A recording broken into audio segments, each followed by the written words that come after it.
Namaskar and welcome to Indian Diplomacy, show on India's national broadcaster Doordarshan about Indian foreign policy, India's international relations and key developments in regions and sub-regions of the world that have a bearing on India's rise. Viewers, in this episode, we are doing a deep dive into India's neighborhood, which is the South Asian region, and with a special focus on the policies and approaches of the United States towards South Asia. What are American strategies towards this region? How does India fit into the broader regional picture? And how can India and the US cooperate better to make this region stable and secure? These are some of the themes of the show. And to discuss this with me, I'm very privileged to introduce you to a distinguished expert and scholar on South Asia and this region, who's a professor at the University of Southern California, Derek Grossman.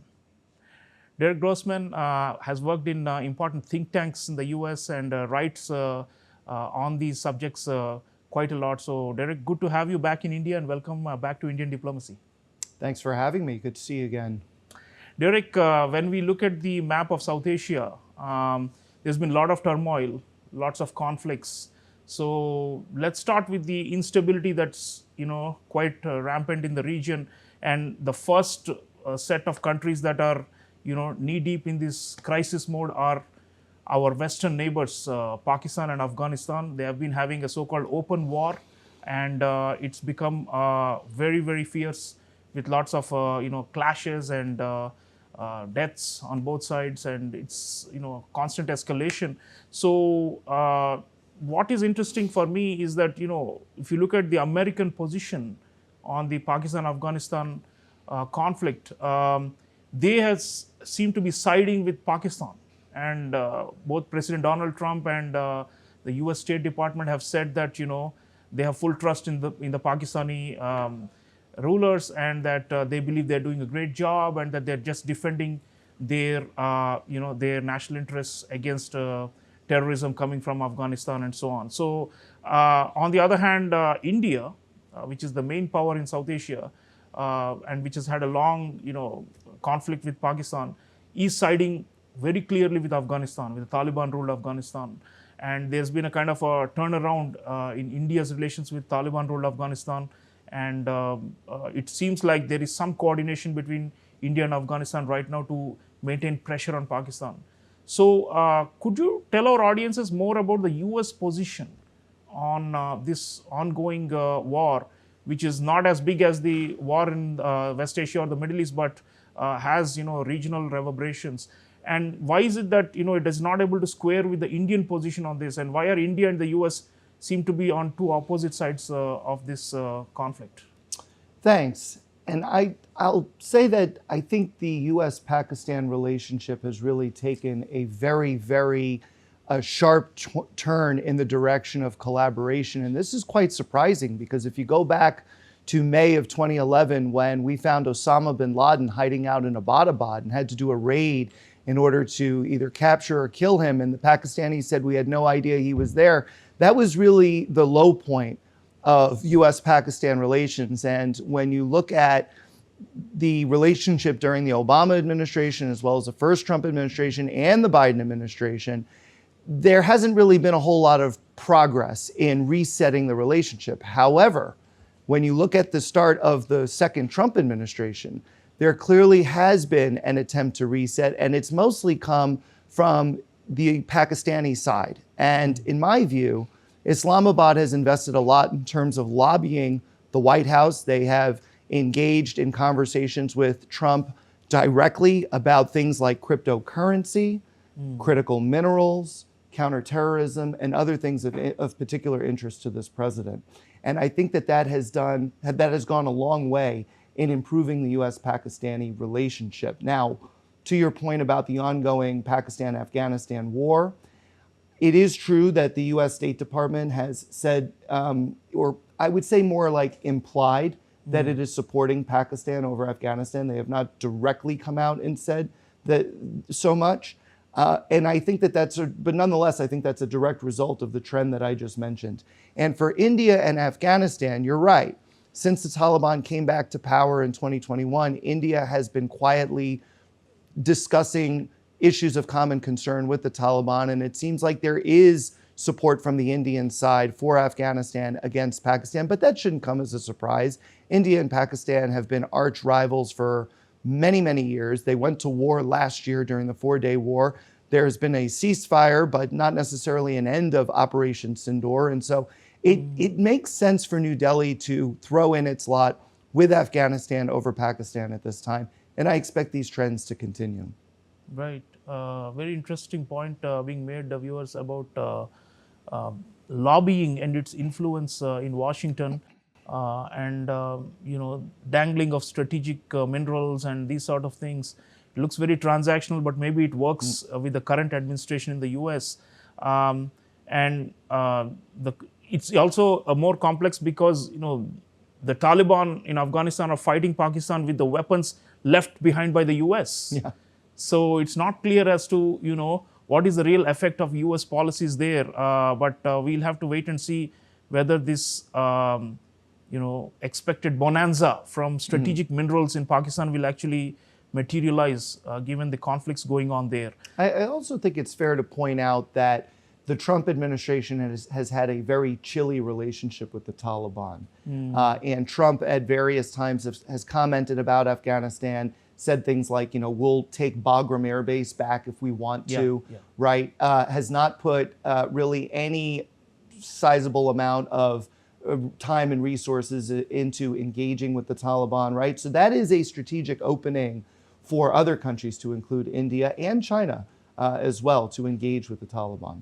Yeah, I mean, it looks like the Afghans are taking a very defiant position, while Pakistan is being much more supplicant when it comes to dealing with the US, and therefore Pakistan seems to be favored, and that's of course a matter of concern for us in India. Moving east now, Derek, another big country, Bangladesh, which has been in turmoil for last more than 1 year now, and they've recently had elections, and a new government has come in. And again, India and the US not necessarily in concurrence on the developments of the last couple of years there. India backed the former government of Sheikh Hasina. We had a lot of tensions with the interim administration of Muhammad Yunus. But on the other hand, the US, both Biden and to some extent even Trump administration seem to be getting along with those former regimes. So now that there's a new dispensation in Dhaka, India is also trying to claw its way back in and regain its lost influence there. So what is the US position on Bangladesh, your view? And what are the underlying strategic or deeper concerns or calculations of Washington when it comes to Bangladesh? Because in India, there's been a lot of frustration that the Americans just don't understand our perspective and they're doing their own thing. Yeah. So like everything else with Trump, it's very personal and political. And in the case of when Yunus was the interim leader, chief advisor of Bangladesh, I know that Trump was not too fond of Yunus because Yunus has criticized Trump in the past, has supported Hillary Clinton as his political rival. So now that Yunus is no longer there, we have Tariq Rahman, and it is, again, going back to what I was saying earlier, there's a reset here, right? There's an opportunity to try to find areas of common concern and cooperation.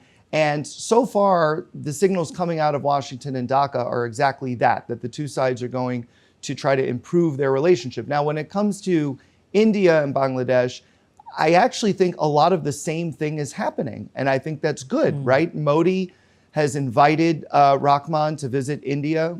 Both sides have complimented each other. But the issue, of course, is the status of Sheikh Hasina and whether India will eventually extradite her back to Dhaka. I don't think that it is a mortal wound in the relationship. I think the two sides can have bigger national interests at play than Hasina. But I think at least in the short to medium term, it is going to be a thorn in the side of the relationship. It's going to make it that much harder for India and Bangladesh to get along. And then, of course, there's the aspect of Rahman, just like Yunus did, actually, engaging more with the Chinese, more with the Pakistanis. So there are other potential angles here that could complicate the India-Bangladesh relationship. But let's also be clear, right? India does the same thing as part of its non-aligned or multi-aligned foreign policy. And so Bangladesh should be entitled to do the same. Yeah, I mean, the Bangladesh ruling Bangladesh National Party is saying that we will take a multilateral or a balanced approach. But Derek, as you know, I mean, in India, we always see these kind of terms with a degree of suspicion because we think that that's a cover for a Chinese, hegemony or shadow creeping into our immediate backyard. And in the past, we have often heard that the US is worried about the Chinese footprint growing in Bangladesh and the Bay of Bengal region. So ideally, US and India share the same concern, but how is it that we are not able to, coordinate better on Bangladesh? Well, I think some of this relates back to the US many years ago, basically saying that we are not going to go tit for tat with the Chinese on the Belt and Road Initiative. We're not going to engage in dollar diplomacy. It's going to be too expensive, for one thing.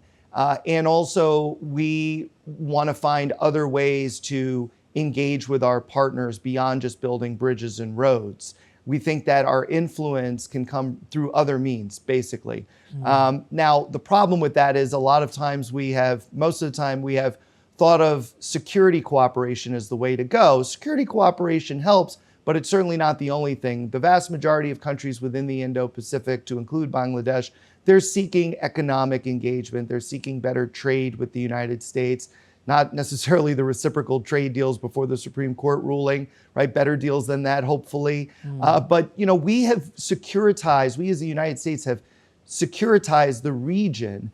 And that comes with to our own detriment, I believe, because the Chinese understand that influence doesn't just come from security engagement. It also has to prioritize the economic part of it. And so what I'm trying to tell you is, through our own policy of not doing the same thing as what China's doing or trying to counter it within the economic sphere, I think we're actually hurting ourselves in that way. Now, India doesn't have Belt and Road. It has its own set of programs that are smaller in scale.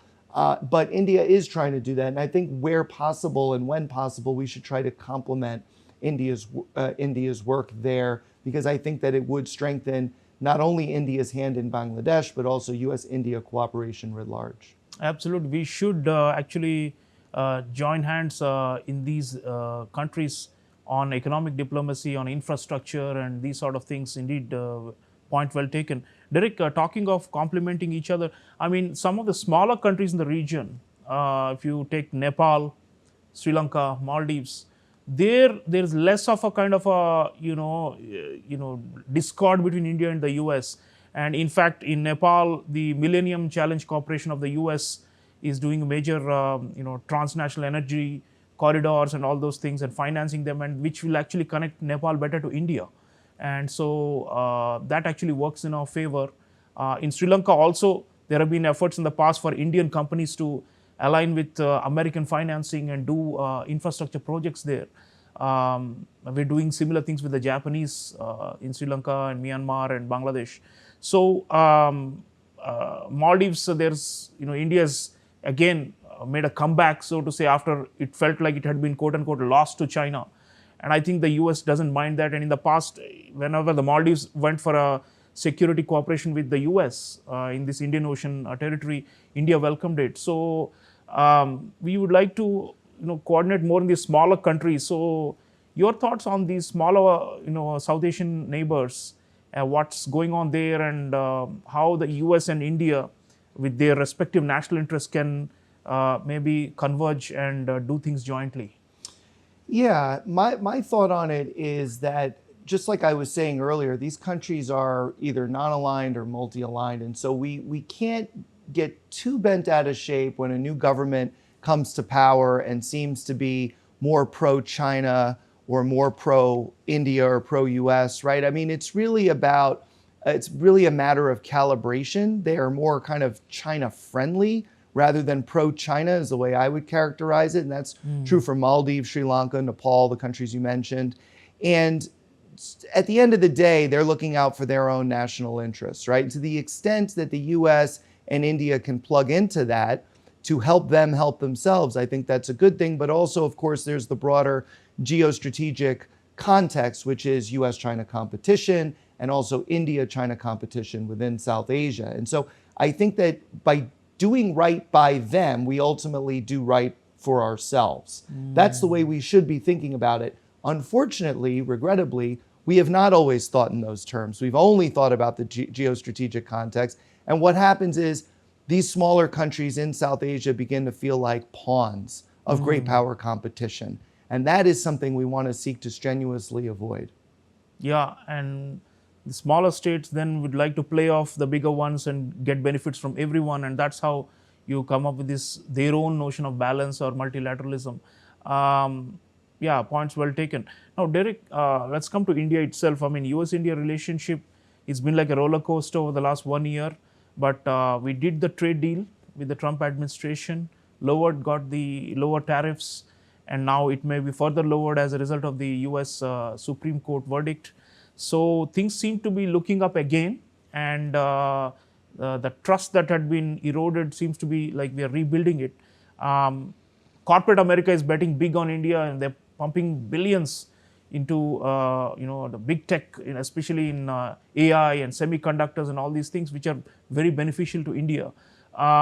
So still, the question is, does the US still have the traditional, grand strategy of strengthening India to the extent that it, can be a democratic counterweight to China, or are they not thinking at all on those lines under Trump? This has always been a question mark for us, because if they are not looking at it as a part of a broader Asian power balance issue, but simply a one-on-one thing with each country, then you do a deal with India, then you do a deal with China also, and so on, right? And so, what do you think is the good news and the bad news in the India-US relationship as it stands right now? Yeah, the good news is that the US-India relationship over the last 25 plus years has an enormous amount of positive momentum, bureaucratic momentum at play, that the relationship has been strengthening across all categories of statecraft, right? Diplomatic, economic, and security in particular. And that is a trend that even Trump could not necessarily roll back in his outbursts over the summer, nor do I think he wanted to roll that back. I think it was more a play for trying to get India to do more on Tariffs, tariffs, trade, but also import of Russian oil Yeah, and that aspect. Plus, there's, again, everything's personal with Trump. India not nominating him for the Nobel Peace Prize, but Pakistan saying that they would, was another aspect. We can't lose sight of that. So the good news is it's really hard to roll back US-India cooperation. The bad news, I think, is that Trump is extremely transactional. And India, as I was saying earlier about the smaller countries in South Asia, it also applies to India. India should never be used as a strategic pawn against China. And I worry about that as part of the Indo-Pacific strategy that this current administration has, that there is going to be this expectation that India does more against China. But also because of the transactionalism, you mentioned, US businesses coming to India, right? That's going to play well for Trump. Trump likes that kind of stuff. But if for some reason the deals don't go through in a way that he sees fit, or cooperation seems to be struggling for some other reason, then he could easily go back to the summer of 2025 and start railing against India and making the case that we shouldn't have such a good relationship with New Delhi. And I think that the unpredictability that adds to the general instability of everything, to include the US-India relationship, is what is making it very difficult to have a good relationship and make it meaningful and sustainable over time. Yeah, I mean, I think with time we have to factor in this unpredictability and still build on the relationship, and that's the only option for both sides. Derek, the broader, if you go beyond the immediate neighborhood of South Asia, or just and go look at India's extended neighborhood, the Indo-Pacific as a whole, you already mentioned the whole idea of India being, instrumentalized to counter China and all that.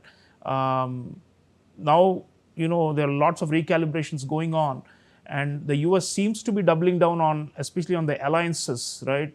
With Australia, with Japan, with the Philippines, South Korea, and all these. But less so with the strategic partners who are not formal allies. Like they have Indonesia, they have Vietnam, and then they have India. And these countries obviously are not allies of the US, but we share the common concern about checking Chinese expansionism. So here, what do you think? Do you see a coherent strategy emerging, or even there are questions about distraction because the U.S. is embroiled in in the so-called reviving the Monroe Doctrine in Latin America, and now they are in a serious war in West Asia or the Middle East. So the Indo-Pacific, does it get sufficient attention? What happened to the Quad? I mean, everybody in the strategic circles in India is asking, why is the Quad summit not happening, and how much further is it going to be delayed? There's a brief mention of it in the US national security strategy, but people are not sure that it's being given the primacy that it used to be in the past, the Quad, which is the broader coalition building. So does India's centrality lessen as a result of the loss of the momentum around Quad also, So your thoughts on these whole things? There is some good reason to be worried about the future of the Indo-Pacific in U.S. planning and strategizing, because like you said, according to the national security strategy and the national defense strategy, as well as Trump himself and senior officials within the Trump administration, the Western Hemisphere is now the #1 priority. And then, of course, we have the war in the Middle East against Iran that is ongoing, and that is going to, I think, continue to preoccupy the United States when it could be doing more in the Indo-Pacific, such as shoring up alliances and partnerships to counter China, but also to engage with China in a fruitful way. Let's not forget, Trump is still planning to go to Beijing, and he has said he wants to have a better relationship with China. So the United States, even though it is the sole remaining superpower, it also has limited bandwidth, time, and resources in order to accomplish all of these things. And so I am concerned that the Indo-Pacific is no longer the top priority. It has obviously the largest population of any region in the world. It is extremely dynamic economically and is important for our security. And so to lose sight of those things because of some of these other regions, right, I think would be to the detriment. Also, let's not forget Russia is still invading Ukraine. So there's still that preoccupation, right? That also seems to be on the back burner.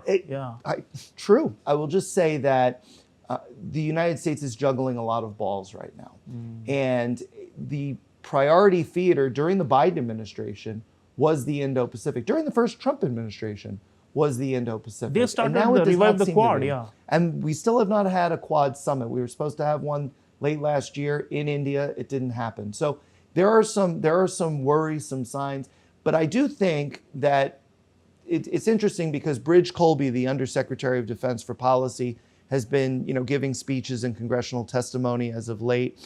And he's the #3 at the Pentagon, and he's been asked all kinds of questions along the lines of allies and partners in the Indo-Pacific and things like that. And what he has essentially said is that we expect our friends to spend more on defense for themselves. 3.5% GDP on defense is a good benchmark. And actually, South Korea, you mentioned, South Korea is spending that amount of money on its own defense. And so for the United States, Washington really needs to see its allies and partners step up and spend more, do more on their own, just like NATO is now spending 5% of GDP on defense, right? That is, I think, to the credit of President Trump. But in the long run, what are we doing in order to get countries, our friends, to spend that amount? Are we damaging the relationship overall to get that one, marker, right? I don't know that that's entirely worth it. Yeah. So this burden sharing or buck passing, as we call it, I mean, that may also change the attitudes of many of the countries in Asia about how they should look to counterbalance China, or whether they should even look to counterbalance China. So lots of dilemmas there. Viewers, a very fascinating discussion with Professor Derek Grossman of the University of Southern California, where we looked at the regional puzzle of South Asia with a special attention to why India and the US are not collaborating as much as they should be. We have a comprehensive global strategic partnership with the United States, and at the bilateral level, things are relatively calmer and looking up. But when it comes to the region and beyond, there are still lots of gaps, and that's what we need to be addressing. And the important takeaway for me from what Professor Grossman was saying is that some of the smaller countries in the region don't necessarily want to be seen to be on one camp or the other when it comes to India versus China or US versus China. So therefore, one has to really look at the whole South Asia and beyond from the perspective of these smaller nations as well. And we have to really understand their psyche and their own national needs and interests. And if we are able to do that perceptively, then US India maybe can be a stronger tag team in the region. Let me thank Derek Grossman for long work to promote the relationship, and also for your steady eye on the region. And we look forward to more writings and views from you. Thank you very much. Great to be here. Viewers, the South Asia is not in good shape. As you know, there's been lots of volatility, wars and conflicts, and turnover of power, and elections and transitions. India is the big stable pillar, and our goal is to make sure that there's stability and predictability in the region. But what the US does with all these countries is, of course, of primary importance to our own strategy. And therefore, we need to not just keep an eye on American policies in the region of South Asia and beyond, but also try and align better with them, because that is very critical for India's own grand strategy to succeed. Thank you for watching. I'll see you again next time. Until then, take care.